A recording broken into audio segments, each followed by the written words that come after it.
make a video. I was asked to make a video by one of my subscribers by the name of L-Train about squat programming and fatigue management.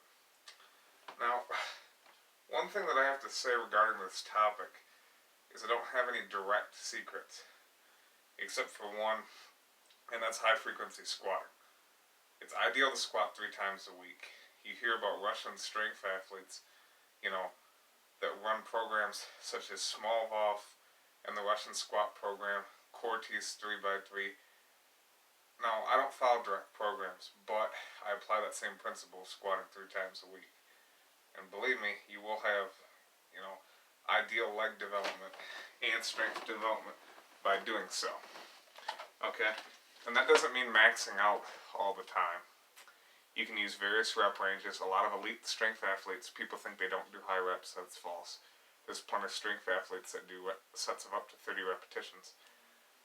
But the key thing to keep in mind here when structuring, a good program for squatting is, maybe start with 2 days a week. If maybe you're a little bit older, just getting into working out, maybe try 2 days a week. And then build your way up to 3 days a week of squatting. And be sure that you get good nutrition, take some creatine, a multivitamin, maybe a health tonic like Cistus quadrangularis, which is an Arabian herb. Don't get too crazy, maybe glucosamine, but don't get supplement crazy. Don't take a million things on the market. Just keep a good diet rich in whole foods and add weight, over time. And then a good way of, a good technique that I do, I'm sorry about the rambling, is that I'll do, usually the first day of the week I'll do a volume day, a heavy high volume day where I'll do 6 or 8 sets of 5 repetitions, okay? Then on the Wednesday, following the Monday, I'll do a lighter variation, something like a beltless front squat, or beltless Zercher squat, and do 3x5, so I won't go, quite as crazy, but I'll do a significantly lighter variation, but I'll still seek some sort of progression, be it reps, sets, adding weight. So that's what I do, is I basically look for small progressions over time. And then on the Friday, maybe I'll set an all-out rep PR. Maybe I'll set an 8-rep max with the SSB and set an 8-rep PR. And sometimes I'll have really good weeks where I'll set several PRs in a week and do all-out rep sets.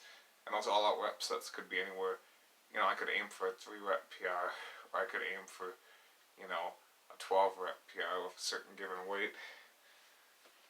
But the key thing to remember is to be intuitive, know when you're doing too much in one session. Some of my super high volume workouts, I might even do 6 sets of 10 repetitions with the SSB one day, and then the following workout, on a Wednesday, I'll do 1 set of 4 with a regular barbell squat, maybe even. I'll vary things up. I don't have a strict cookie cutter program, but I'll just manage my, I just know my body, and I know when to push myself harder. Yesterday I did 8 sets of 5 with 360 pounds beltless, which was impressive, and I don't think I could do that every single day. But I feel that when you squat high frequency, you'll be able to have more of those really good days. It's pretty much like broadening your horizon. So I'll have a good day like that, and then I won't get too greedy either. Last week I set a 6-rep max with 370 beltless, and at the moment I'm training beltless on all squat variations. But after the holidays, I'm going to do some training with a belt and equipped traps and with my squatting. And I'm not against using any sort of equipment or anything. It can help, but you also need to do some raw beltless training too. I feel should be the bulk of your training. I just like to keep things simple, throw in some variations here and there. And like I said, you can for one of those days, you can have a freebie day to throw in any kind of variation you want. Front squats, maybe pause squats. Pause squats are good. Plat squats, a close stance, heels elevated plat squats. I might give that a try. Um, what other ones can you do? SSB, I do a lot of cambered bar, and I feel that like if you throw in other variations, it'll make you stronger all around at different aspects of the squat rather than just one variation. So, you know, using a belt, not wearing a belt, you know, throwing in some of those other variations that can make you a lot more well-rounded and help you develop your squats. Like 3 years ago, I was an awful squatter. I couldn't get past like 2 plates for like 5 reps. But now that I've started squatting 3 times a week, like what they use in like these old Russian programs, I see fantastic results. Don't follow like some bro, like, leg day, 4 sets of 12 leg extensions. That's not going to get you jack anything, okay? It's just going to hold you back and not get you any gains. Sure, you're going to pump, you'll feel a little bit sore, but you're not going to get those gains that you would as if you were squatting 3 times a week. But by the same token, that doesn't mean that, using some machines is a bad thing either. I don't like leg extensions, obviously, because they're bad for the knees. But I do own a body solid leverage squat machine, and what I'll do is like after I set like an all out rep max PR, like I did that 370 for 6 last week. After I did that beltless 370 for 6 repetitions, I went over to my leverage squat machine and I did a set of 15. So using things like a hack squat or leverage squat or leg press can be ideal too, just to get a little bit of extra volume after a heavy PR. Like I'm going to add a quality, like a New York barbell vertical leg press this coming May. But all in all, you just have to be intuitive. Make sure you get nutrition. Make sure you get good sleep. Make sure that you approach your training in a safe, intelligent manner. Make sure that you vary rep ranges. You don't want to stay in one rep range all the time. Like I say, I do, like I did that 8 sets of 5 the other day. Tomorrow I'll be doing 3 sets of 5 on the beltless front squat, and then I'll be doing 3 sets of 7 beltless SSB on Friday, and I'll vary things up. Like I think I'll probably do some sort of rep max PR the following week. Maybe a couple times. Like sometimes I'll set like I'll just vary things. All in all, how I feel, what I should do. If I need a little bit more volume, I'll work on volume, and I'll look for some sort of progression even during the volume training, even if it's small. I do micro loading too, where I put the ankle weights at the end of the bar. That's why you'll see some of those poundages that are like 333 or whatever. So,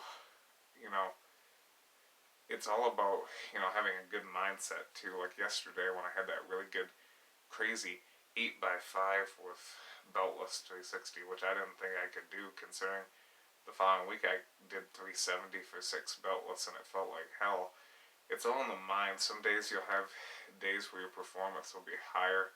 Some days it might be slightly lower. But by squatting 3 times a week, you can sure damn broaden that horizon, okay? It's gonna like double your odds. It's like just having more chances of having better workouts and setting PRs, whether that be volume, overall, poundage reps, the whole 9 yards. Just keep things simple, get good food, get good sleep, and I'm not an expert or anything, so I can't like go into like grave detail on a bunch of scientific stuff. But don't listen to that stuff. Don't listen to like, oh, this optimal way of training a muscle at this rate or frequency. Like just do the basics. Just and take your time. Maybe if you're maybe start out squatting twice a week and then bump your way up to squatting 3 times a week. And another thing too is certain things work ideal for certain people. Squatting 3 days a week has been an eye-opening thing for myself, but that might not be the case for every single person out there. For me, with my deadlifting, I've tried higher frequency or higher volume deadlifting, and it don't work for me. I get good luck deadlifting with just doing like 1 or 2 sets of a deadlift variation a week, and then using accessories like RDLs, hyperextensions, good mornings, that sort of jazz, plus the high frequency squatting. So, which will also carry over to deadlift, obviously.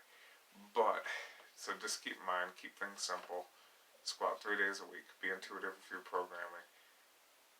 Throw on lighter, harder variations, specialty bar variations, front squats, box squats, pause squats, plat squats, any of those type of ones. I'm not gonna, well, you could say goblets too, but I don't really consider them like a bread and butter type squat.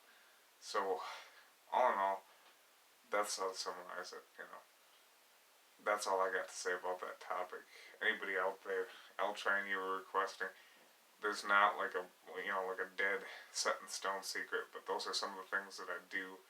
Um, so I hope any of that, if any of what I said maybe helps you. I think I went into enough detail. I'm kind of a rambly type guy, but you know, that's about all I got to say. Have a good day.